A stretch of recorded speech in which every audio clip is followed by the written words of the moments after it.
Assalamualaikum warahmatullahi wabarakatuh.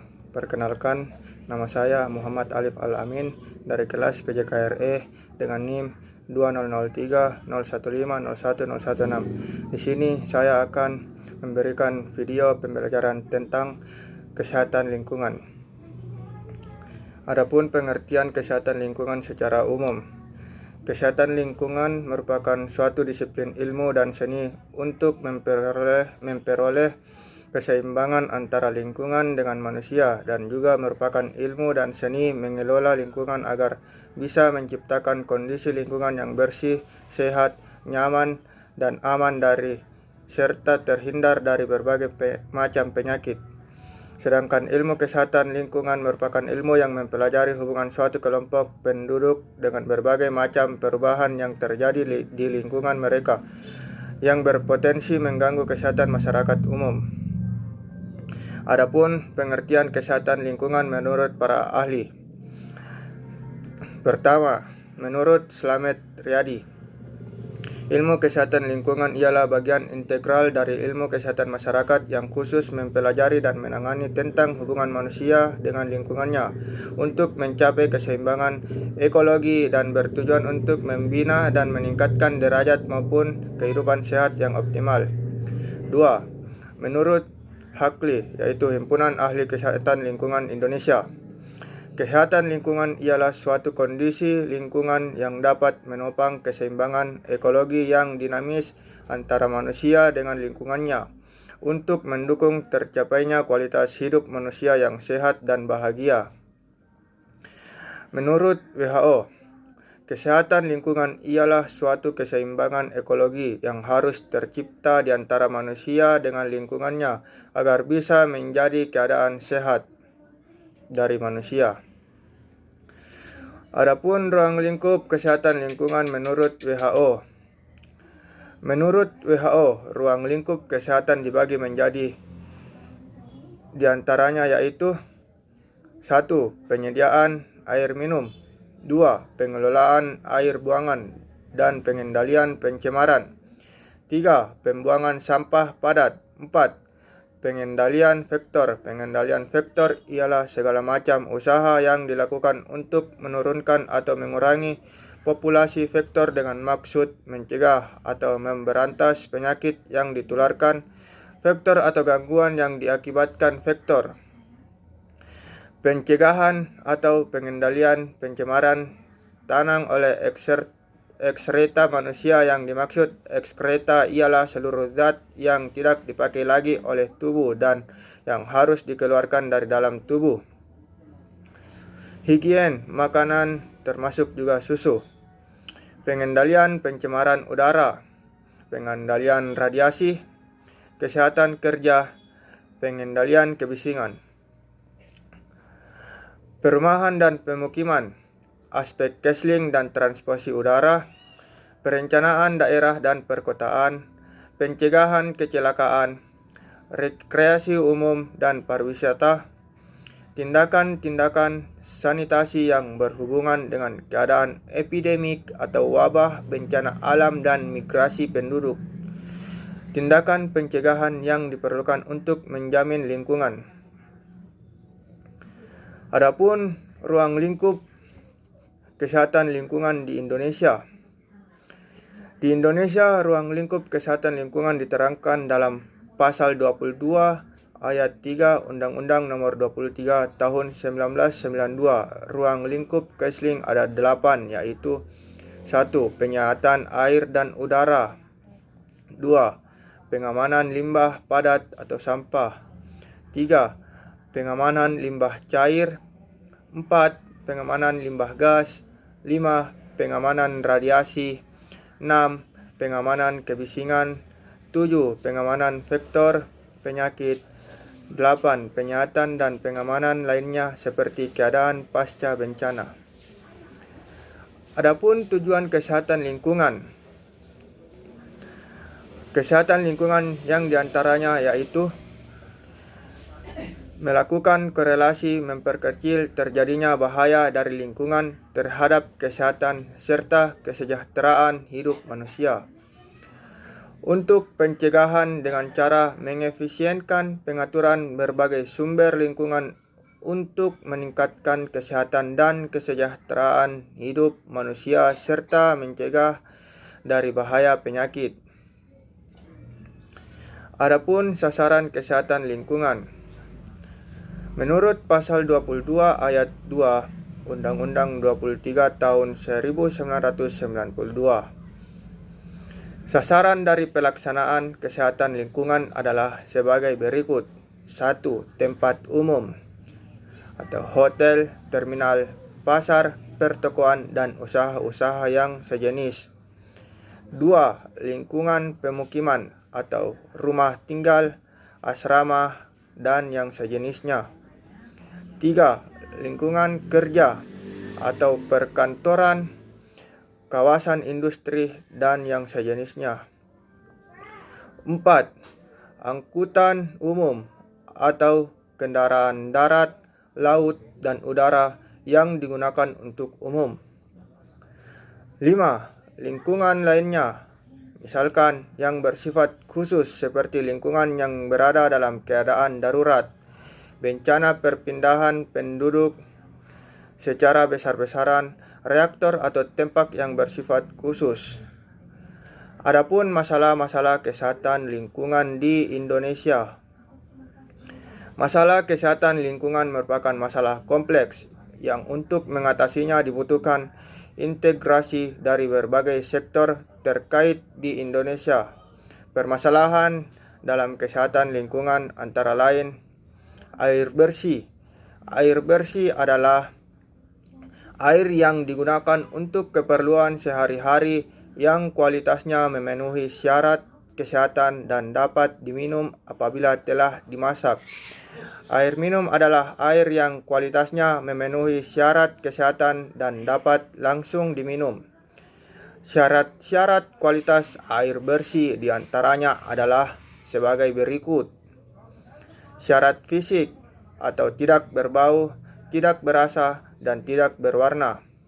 Syarat kimia atau kadar besi maksimum yang diperbolehkan 0,3 mg atau liter kesadahan, maksimal 500 mg atau liter. Syarat mikrobiologis atau coliform tinja atau total coliform atau maks 0/100 ml air. 2. Pembuangan kotoran atau tinja. Metode pembuangan tinja yang baik yaitu dengan jamban dengan syarat sebagai berikut. 1. Tanah permukaan tidak boleh terjadi kontaminasi. 2. Tidak boleh terjadi kontaminasi pada air tanah yang mungkin memasuki mata air atau sumur. 3. Tidak boleh terkontaminasi air permukaan. 4. Tinja tidak boleh terjangkau oleh lalat dan hewan lain. 5. Tidak boleh terjadi penanganan tinja segar atau bila memang benar-benar diperlukan harus dibatasi seminimal mungkin. 6. Jamban harus bebas dari bau atau kondisi yang tidak sedap dipandang.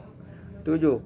Metode pembuatan dan pengoperasian harus sederhana dan tidak mahal. 3. Kesehatan pemukiman. Secara umum, rumah dapat dikatakan sehat apabila memenuhi kriteria sebagai berikut. 1. Memenuhi kebutuhan fisiologis, yaitu pencahayaan, penghawaan, dan ruang gerak yang cukup, terhindar dari kebisingan yang mengganggu. 2. Memenuhi kebutuhan psikologis, yaitu privasi yang cukup, komunikasi yang sehat antar anggota keluarga dan penghuni rumah. 3. Memenuhi persyaratan pencegahan penularan penyakit antar penghuni rumah dengan penyediaan air bersih, pengelolaan tinja dan limbah rumah tangga, bebas vektor penyakit dan tikus, kepadatan hunian yang tidak berlebihan, cukup sinar matahari pagi, terlindungnya makanan dan minuman dari pencemaran. Di samping pencahayaan dan penghawaan yang cukup. 4. memenuhi persyaratan pencegahan terjadinya kecelakaan baik yang timbul karena keadaan luar maupun dalam rumah, antara lain persyaratan jalan, konstruksi yang tidak mudah roboh, tidak mudah terbakar, dan tidak cenderung membuat penghuninya jatuh tergelincir. 4. Pembuangan sampah. Teknik pengelolaan sampah yang baik dan benar harus memperhatikan faktor-faktor atau unsur berikut. 1. Penimbulan sampah. Faktor-faktor yang mempengaruhi produksi sampah adalah jumlah penduduk dan kepadatannya, tingkat aktivitas, pola kehidupan, sosial ekonomi, letak geografis, iklim, musim, dan kemajuan teknologi. 2. Penyimpanan sampah. 3. Pengumpulan, pengolahan, dan pemanfaatan kembali. 4. Pengangkutan. 5. Pembuangan. Dengan mengetahui unsur-unsur pengelolaan sampah, kita dapat mengetahui hubungan dan urgensinya masing-masing unsur tersebut agar kita dapat memecahkan masalah-masalah secara efisien. 5. Serangga dan binatang pengganggu. Serangga sebagai reservoir atau habitat dan survival bibit penyakit yang kemudian disebut sebagai vektor, misalnya pinjal tikus untuk penyakit pes atau sampar, nyamuk Anopheles untuk penyakit malaria, nyamuk Aedes untuk demam berdarah. Penanggulangan pencegahan dari penyakit tersebut diantaranya dengan merancang rumah atau tempat pengelolaan makanan dengan rapat, kelambu yang dicelupkan dengan pestisida untuk mencegah gigitan nyamuk Anopheles, gerakan 3M, mengurus, mengubur, dan menutup, penampungan air untuk mencegah DBD, penggunaan kasa pada lubang angin di rumah atau dengan pestisida untuk mencegah penyakit kaki gajah, dan usaha-usaha sanitasi. Binatang pengganggu yang dapat menularkan penyakit, misalnya anjing dapat menularkan penyakit rabies, kecoa dan lalat dapat menjadi perantara perpindahan bibit penyakit ke makanan sehingga menimbulkan diare. Tikus dapat menyebabkan leptospirosis dari kencing yang dikeluarkannya yang telah terinfeksi bakteri penyebab. 6. Makanan dan minuman. Sasaran higienis sanitasi makanan dan minuman adalah restoran, rumah makan, jasa boga, dan makanan jajanan atau diolah pengrajin makanan di tempat penjualan dan atau disajikan sebagai makanan siap santap untuk dijual bagi umum selain yang disajikan jasa boga rumah makanan atau restoran. Persyaratan higienis sanitasi makanan dan minuman tempat pengelolaan makanan meliputi 1. Persyaratan lokasi dan bangunan. 2. Persyaratan fasilitas sanitasi. 3. Persyaratan dapur, ruang makan, dan gudang makanan. 4. Persyaratan bahan makanan dan makanan jadi. 5. Persyaratan pengolahan makanan. 6. Persyaratan penyimpanan bahan makanan dan makanan jadi. 7. Persyaratan peralatan yang digunakan. 8. Pencemaran lingkungan. Pencemaran lingkungan diantaranya pencemaran air, pencemaran tanah, pencemaran udara. Pencemaran udara dapat dibagi lagi menjadi indoor air pollution dan outdoor air pollution. Indoor air pollution merupakan problem perumahan atau pemukiman serta gedung umum, bis, kereta api, dan lain-lain. Masalah ini lebih berpotensi menjadi masalah kesehatan yang sesungguhnya, mengingat manusia cenderung berada di dalam ruangan ketimbang berada di jalanan. Diduga akibat pembakaran kayu bakar, bahan bakar rumah tangga lainnya merupakan salah satu faktor risiko timbulnya infeksi saluran pernafasan bagi anak balita. Mengenai masalah outdoor pollution atau pencemaran udara di luar rumah, berbagai analisis data menunjukkan bahwa adanya kecenderungan peningkatan. Beberapa penelitian menunjukkan adanya perbedaan risiko dampak pencemaran pada beberapa kelompok risiko tinggi penduduk kota dibanding pedesaan. Besar risiko relatif tersebut adalah 12,5 kali lebih besar. Keadaan ini bagi jenis pencemar yang akumulatif tentu akan lebih buruk di masa mendatang. Pembakaran hutan untuk dibuat lahan pertanian atau sekedar diambil kayunya ternyata membawa dampak serius, misalnya infeksi saluran pernafasan atau iritasi pada mata, terganggunya jadwal penerbangan, terganggunya ekologi hutan. Itulah video pembelajaran dari saya, kurang lebihnya mohon dimaafkan. Wassalamualaikum warahmatullahi wabarakatuh.